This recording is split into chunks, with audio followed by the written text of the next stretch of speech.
guys, thanks for joining us at Family Shenanigans, Art, Crafts, and Builds. Today we are working on our Halloween wreath and we're kind of excited.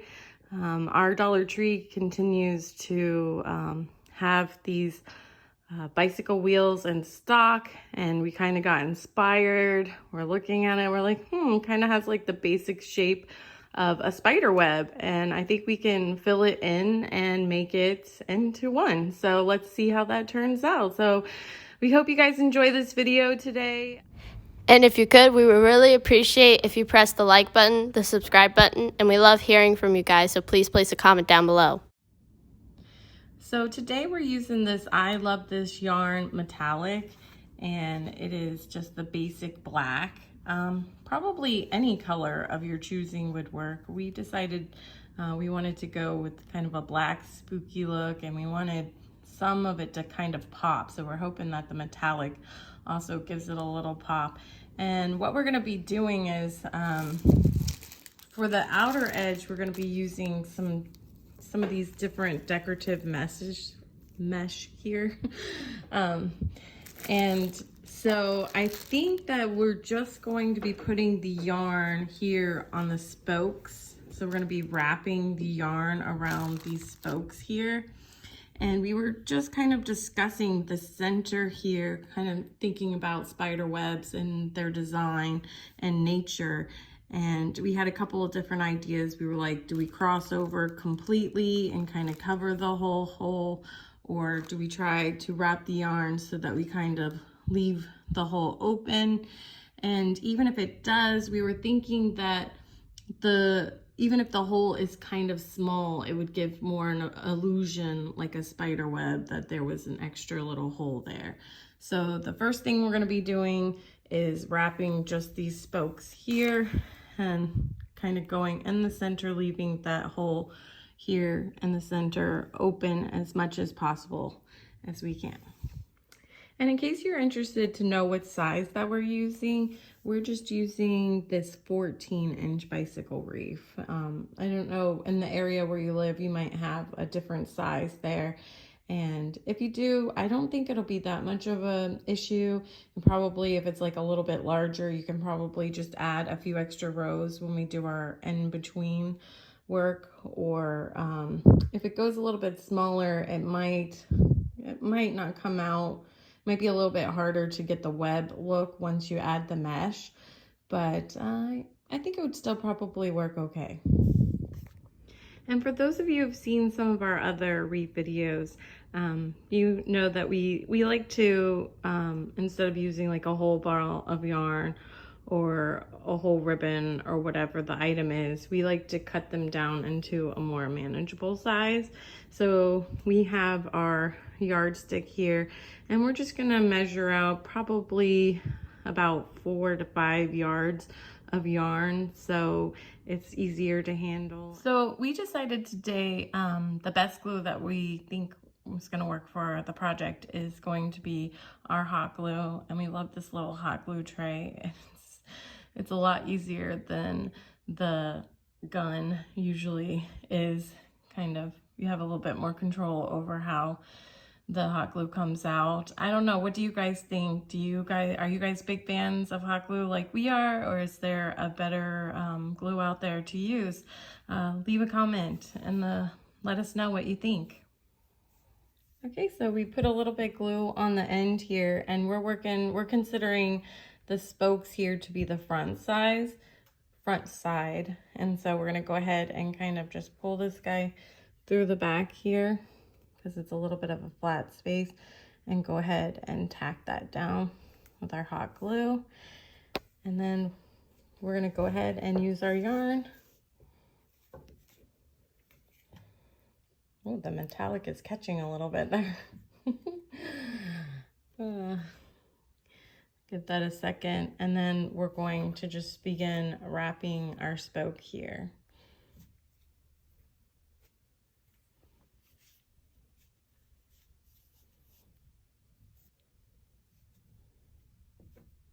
So we're just going to be lifting up through the one spoke and coming through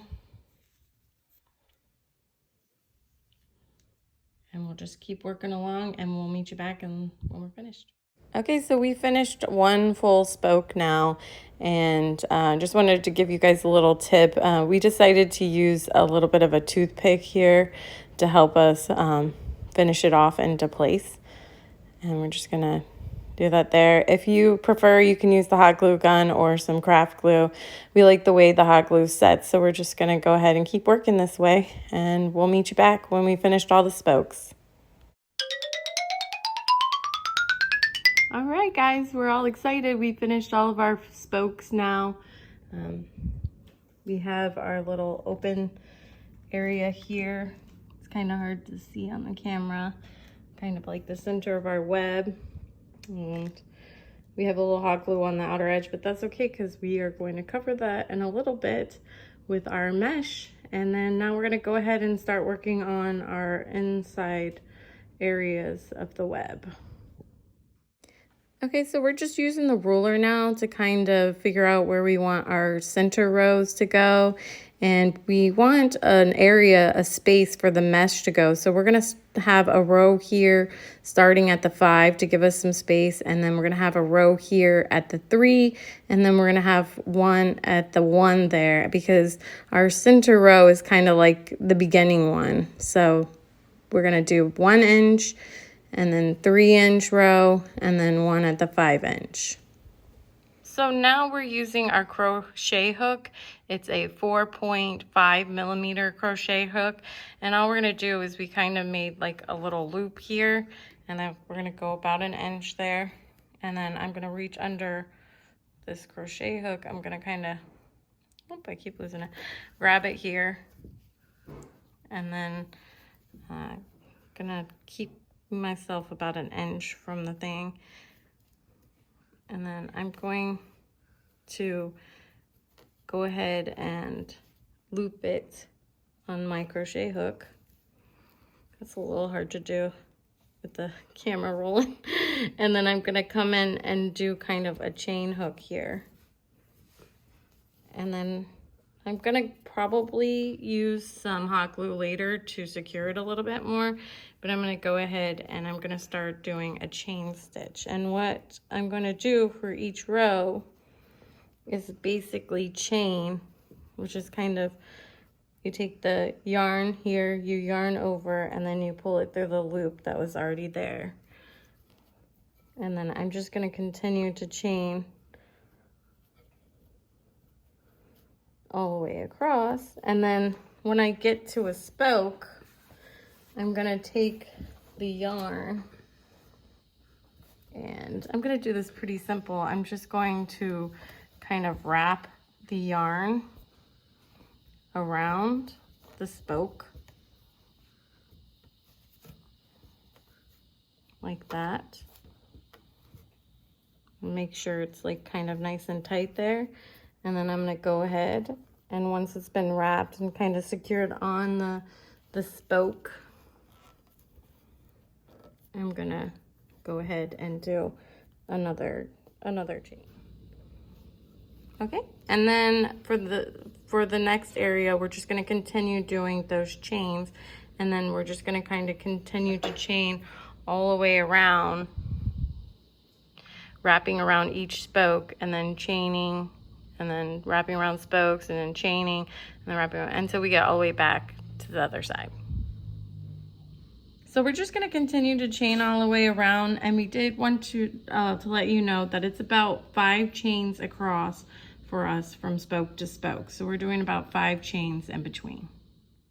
Okay, and now we finished our first row. We're really excited about how it came out so far. And now we're just gonna continue to work on the second row. And if you remember earlier, I said we're gonna go about 3 inches from the beginning of the spoke there. So it's about 3 inches for our second row where we started. And we're now doing 10 chains in between each spoke. So we were doing 5 for the first row. Now we're doing 10 in between each spoke. And we're just gonna continue to work around in this fashion, and then we'll meet you back. Okay, we're just going to show you how we finish this off. So after I've done my chains on my last chain, number 10, I'm just going to go ahead and pull the whole thing through like this. And then I'm gonna take it over to the back here.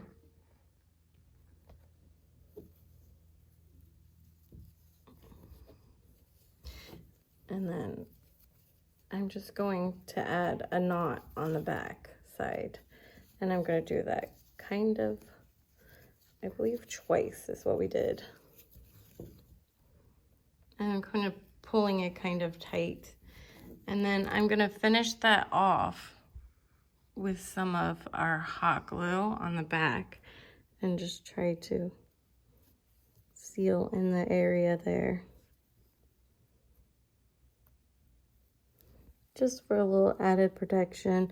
And I'm trying not to get any kind of from the front side because we like to leave the front side as clean as we possibly can. And then after that's dried for a few seconds, I'm just gonna kind of cut it off right there. And we don't usually have any problem with seeing it. There might be a little bit of, you know, a little bit of straightening the rows to kind of get it, because it gets moved around a little bit in the project. Okay, so now we're working on our third, and it's going to be our final row because the outer edge we want to have as a decorative mesh. And it's pretty much followed a pattern because we started out with this first row was 5, and then the second one was 10, and then for us the third one is also 15. But depending on how tight your chains are or how loose your chains are, you might want to adjust the numbers a little bit, you know, a little bit more or a little bit less. But that's about what we did for ours. So we finished our final row there that we're going to be using with the black yarn, because our outside one is going to be the decorative mesh, and we are getting like super excited about this, how it's coming together. And now we're going to be moving on to our decorative mesh, and we just picked these up at our local Dollar Tree store, and this is just kind of, I guess, doesn't really say what the color is on it. It's just an orange with some gold lining in it, and then we have this pretty purple here, and then it's gonna take about 2 oranges. This is what we normally, how much mess we normally go through. It's gonna usually take about 2 of these oranges, 2 of these purples for sure, and then we also have this black. It has kind of like little purple spider webs in it. It's called sparkle mesh, and I'm thinking we might end up using all 3 of these because they're 6 inches and 3 yards, whereas these are 6 inches and 5 yards. So we're hoping that we picked up enough. We're just gonna go ahead and get started. Okay, so we just have our 3 here. We lined the purple with the orange and then the black purple on the top. And we're just gonna go ahead and use our zip tie here to begin putting it in place.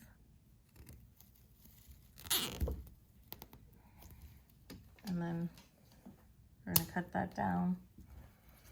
And then I think we're gonna go about 8 inches. We normally do about 8 inches. It's kind of how we like it. So we're just gonna take our ruler here and then kind of see about 8 inches down, and then we'll grab it at the 8-inch mark, and then we'll kind of pull it up here to make our first little bow loop there. Then we take our zip tie,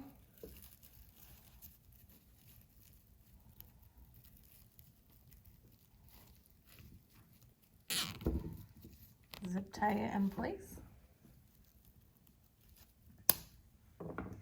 And we have our first bow loop there.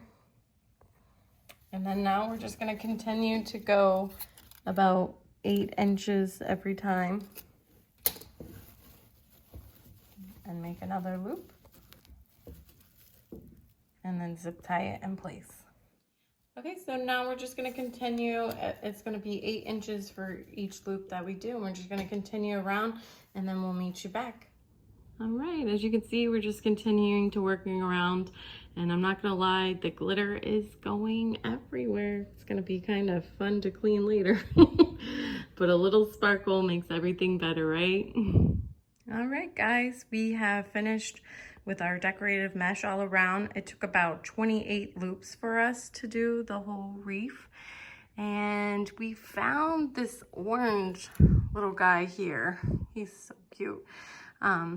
He actually just has a clip, and he was only $1 at the Dollar General store. So we're gonna be adding him onto our wreath.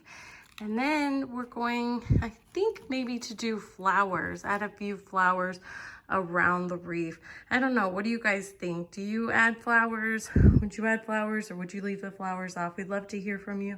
Leave us a note in the comments. All right, guys, we're all done with our wreath. We hope you guys enjoyed this video.